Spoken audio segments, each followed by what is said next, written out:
Okay, let's unpack this.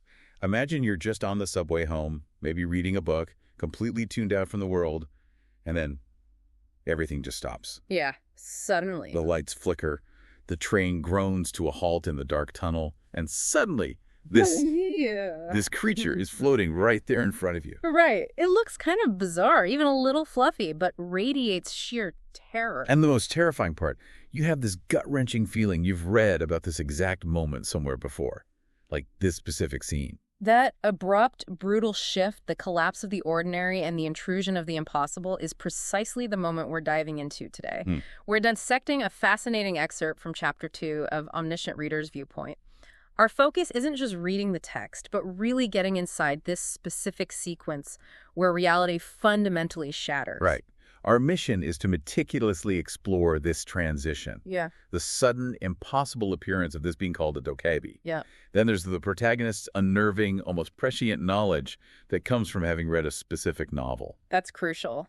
And the immediate and horrifying consequences for anyone who doesn't instantly grasp what's happening. Fatal consequences. And the bizarre introduction to these things called scenarios. And a whole new economy based on coins, it's a lot, packed into just a few moments. Exactly.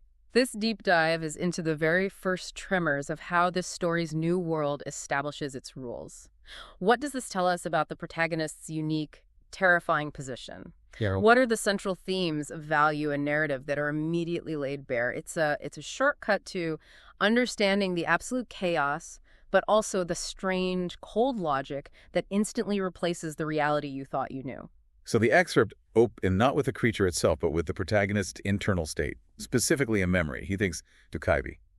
The first time he appeared, someone said so. And then, I didn't know why, but that sentence suddenly popped up in my head, followed by that intense sense of deja vu as the train actually stops. This is the absolute first signal the author gives us that our protagonist is special, that his mind is operating on a different level in this crisis. Why that specific, seemingly random sentence?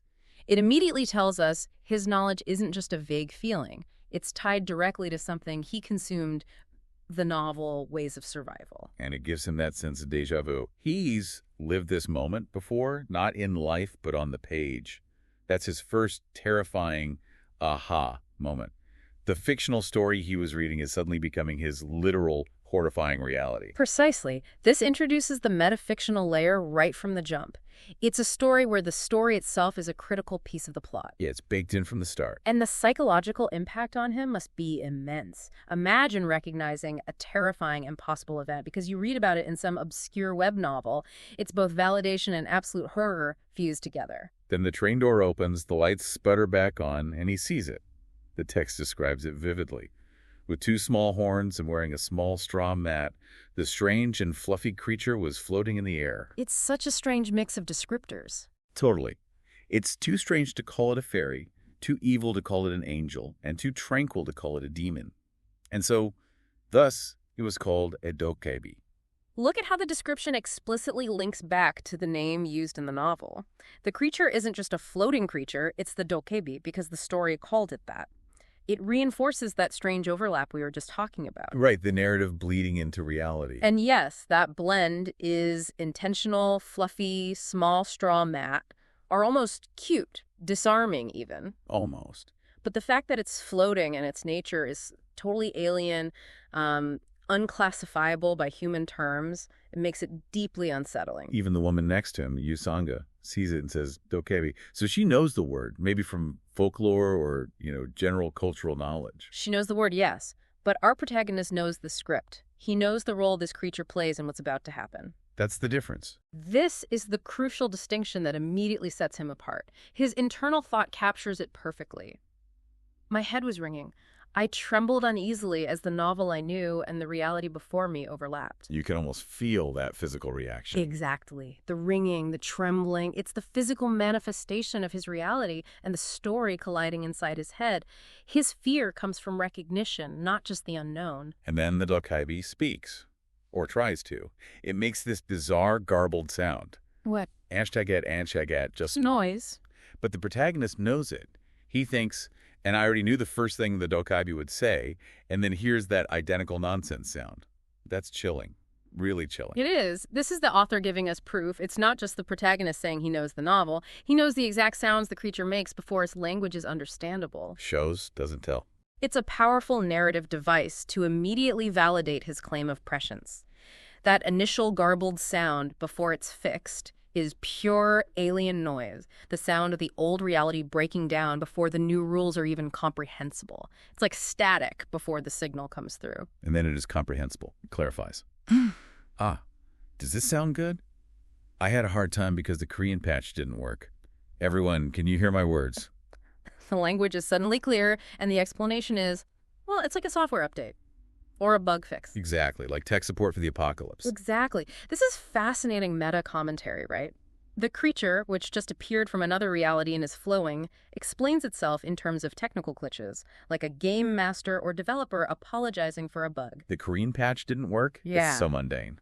It normalizes the completely impossible by framing it in this strangely relatable technical language. It hints that this new world operates on underlying rules, almost like code or a system, further blurring the lines between story, game, and reality. It's like, don't worry about the impossible physics, worry about the faulty localization patch. While the Dokkaebi is doing this bizarre technical check, the people in the train car are reacting exactly like you'd expect. They're confused, chattering, asking if it's augmented reality. And/or disbelief. Or if someone's filming. Classic responses to the inexplicable. And then one guy, a big man in a suit, an obscure actor apparently, steps forward to protest. This is a necessary step in the narrative, isn't it?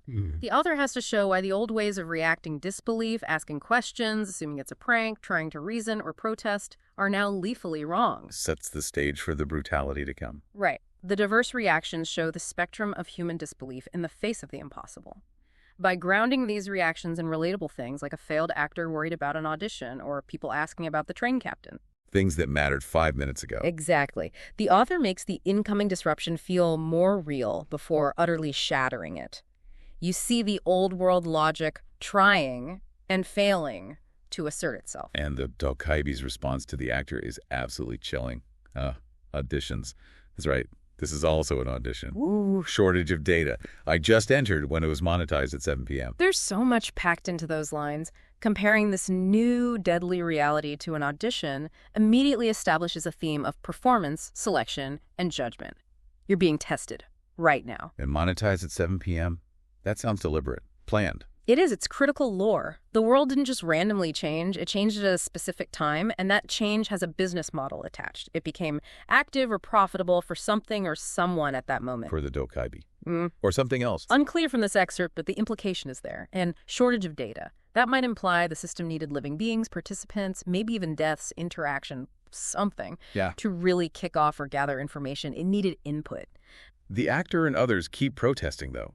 They're still trying to use logic from the world that existed literally minutes ago. And the Dokkaebi just cuts them off. I told you to be quiet. Its eyes turn red, and then something bursts. Yeah, something burst. This is the brutal, immediate enforcement of the new rules. There's no warning shot. It's lethal proof that the old rules of engagement are irrelevant. It's shocking. The graphic violence described as heads bursting, blood spraying, it serves multiple narrative purposes. It establishes the incredibly high stakes, demonstrates the Dokkaebi's absolute power, eliminates any resistance, and forces compliance through sheer terror. It's a hard reset on expectations. It specifically targets the people who were protesting or still clinging to the old reality, like the actor and the person talking about the captain. It's not random. Not at all. It's targeted punishment for failing to adapt. And the Dokkaebi drives the point home. This isn't movie shoot. It isn't a dream. It isn't a novel either. And repeatedly, perhaps most importantly, this isn't the reality that you know. Those repeated negations are like hammer blows. Abandon your assumptions. Now. Exactly. They're designed to shock you out of any lingering assumptions. The author is showing that the conventions of fiction you might expect, where minor characters protesting might get a warning, don't apply here. Right. The usual tropes are gone. The cost of misunderstanding, the cost of trying to fit this into your old framework, is immediate death. This isn't just gratuitous violence, it's a narrative shock that redefines the rules of the story for the characters and for us reading it. It says, throw away your expectations. This is a different kind of world. Survival requires instant adaptation. So what does all of this tell us about how fundamentally reality has changed in this moment, just based on this excerpt? How is it different from the reality they knew? Well, according to the Dokkaebi itself, it means the world has been completely rebooted. Your old operating system, your old assumptions about physics, safety, society, cause and effect, consequences, they're totally incompatible. Obsolete. Like trying to run old software on a new machine. Precisely. Survival now demands immediate, terrifying adaptation based on a completely new, deadly set of rules that are being written and enforced in real time, often with blood. The protagonist has a terrifying leg up because he knows some of these rules from the novel, but everyone else is starting from scratch with lethal failure conditions. Their reality had inherent safety nets, predictable consequences. This one doesn't. Okay, let's do a quick micro recap here. We've covered the sudden break from mundane reality, the protagonist's unique foreknowledge from the novel, the Dokkaebi's appearance, and bizarre communication. The Korean patch moment. Right, and then the brutal demonstration of power, establishing the new lethal rules. The key takeaway is really hammered home. This isn't the reality that you know. Mm-hmm. And that sensory contrast is key for memory, right? The dark, stopped train, the weird garbled sound suddenly becoming clear, technical language, and then the visual shock of the sudden graphic violence, it's unforgettable. Definitely. So after that horrifying silence falls, Right. the Dokkaebi starts talking again, and it lays down the core principle, the philosophy almost of this new world. Yeah. It says life so far has been for free. Yeah, this is crucial. You have been living too long for free. Paid no price for breathing, eating, pooping, and breeding. How long can you continue living for free? If you want to enjoy happiness, it is common sense to pay a price. Paid no price for breathing. That's just wild. What does that really devalue about being human or living in a society? Yeah. It completely ignores labor, infrastructure, social contracts, everything that makes society function, doesn't it? It absolutely does. It's a perverse logic that completely strips away any inherent human value or the value of human effort and societal structures. It frames survival, even basic existence, as a transaction that needs to be paid for or earned. Like a subscription fee for living. Kind of, yeah. This is a critical thematic signal. The new world runs on a specific, brutal economy where your value isn't inherent. It must be proven. It requires you to pay a price for the right to exist. And we're about to find out exactly what that price entails. It denies the free part of life we take for granted. And right on cue, someone steps up, offering the old world's now failed proof of value, money. It's Department Head Han Myung-go. The protagonist even identifies him as typical parachute. Number one person newcomers avoided in the old company world. He represents that old power structure. Department Head Han is the perfect illustration of the utter irrelevance of the old world's hierarchy and value system. His status, his wealth, his connections, all instantly meaningless. Poof. Yeah. His immediate, desperate thought is the old solution. Do you want money? I will give you money. He's recognizable, maybe even powerful in the world that just ended 5 minutes ago. But here, in this new context, he's pathetic and clueless. He's the archetype of the arrogant, privileged person completely undone when the fundamental rules change. And the Dokkaebi's reaction to money is incredible. First, it almost plays along. You are giving me money. Money, good. A plant fiber that many humans mutually agree on. So condescending. Totally. And then the dismissal. It only applies in your time and space. And it just burns his checks, like actual flames. That description of money as a plant fiber that many humans mutually agree on is condescending perfection. It shows the Dokkaebi's cosmic perspective. Human financial systems are just arbitrary agreements about processed plants, local customs. Meaningless outside that context. Exactly. The burning of the checks is the ultimate visual symbol. The old world's entire value system isn't just irrelevant, it's literally consumed, turned to ash by this new reality. It has zero value in what the Dokkaebi calls the macrocosm world. Macrocosm world. That's another new significant term dropped in there. What did that imply? Yes, it hints at a scale far beyond just Earth, right? A bigger stage. Let's try a quick verbal diagram here. Imagine two overlapping circles, okay? Like a Venn diagram. One circle is old reality value. It's full of things like money, job titles, social status, property deeds, all that stuff. Okay. Now imagine a second circle, the macrocosm world value, suddenly appears, maybe partially overlapping, maybe just next to it. It's starting empty, but operates on different principles. We soon learn it's based on things like coins, probably strength, maybe stories or completing scenarios. Right. The line connecting the old money value in the first circle to this new macrocosm system snapped, burned. That bridge is gone. The old currency is trash. You need a new one earned by the new rules of this bigger world. A complete system override. Total override. And that new currency and the rules to earn it are announced immediately after. The Dokkaebi's horns rise, it floats up, and these messages ring out, almost like system alerts. Hashtag BI7623 channel is open. Constellations have entered. The main scenario has arrived. These messages are the direct interface of the new system revealing itself. Super important terms here. The channel, hashtag BI7623, is likely the specific instance or localized server for this area, the subway car maybe, gathering the participants. Like a specific game lobby or instance? Exactly. Constellations are introduced without explanation, but their entry suggests they're significant observers, perhaps even sponsors or viewers of this unfolding event. An audience. Hinting at a cosmic scale and audience for this game or story. And the main scenario is explicitly named as the core driving force, the central task or objective that has replaced normal life. This introduces the fundamental terminology for survival. You need to understand these terms. And then the details of main scenario, hashtag 1, appear in a small window like a quest pop-up. Main scenario, hashtag 1, proof of value. There's that phrase again. Category. Main difficulty. F, clear conditions. Kill one or more creatures. Time limit, 30 minutes. Compensation, 300 coins. Failure, death. It's laid out like game instructions. This list is cold, clinical, terrifying. Category. Main signifies its central importance to survival, not optional. Difficulty? F seems low, maybe the easiest category. But in the context of untrained civilians facing sudden lethal reality, it's horrifyingly high. F doesn't feel easy when failure is death. Not at all. Clear conditions. Kill one or more creatures immediately poses a horrific moral and practical dilemma. What creatures? Where are they? Are they among us? Do we have to kill fellow humans? The ambiguity is part of the terror. Yeah, that's deeply unsettling. Time limit. 30 minutes adds immense desperate urgency. Panic sets in. Compensation. 300 coins introduces the new currency, the direct link between value and this specific violent task. And failure. Death is the ultimate non-negotiable consequence. There are no retries, no warnings. Stark. Proof of value. The title of the scenario itself connects directly back to the Dokkaebi's earlier speech about paying a price for existence, right? The price is explicitly killing. Exactly. The Dokkaebi said, if you want to enjoy happiness, it is common sense to pay a price. And this scenario defines that price. The act of taking life, specifically life designated as a creature by this system, is how you prove your value and earn the currency needed to survive. Wow. It directly links violence to value and value to survival. What does that immediately imply about the moral landscape of this new world? It's built on blood and transactional worth, not inherent rights or old moral codes. A complete inversion, almost. Okay, let's do another quick recap for this second major part. We've seen the New World's perverse doctrine of value-established survival isn't free. It must be paid for by proving your worth.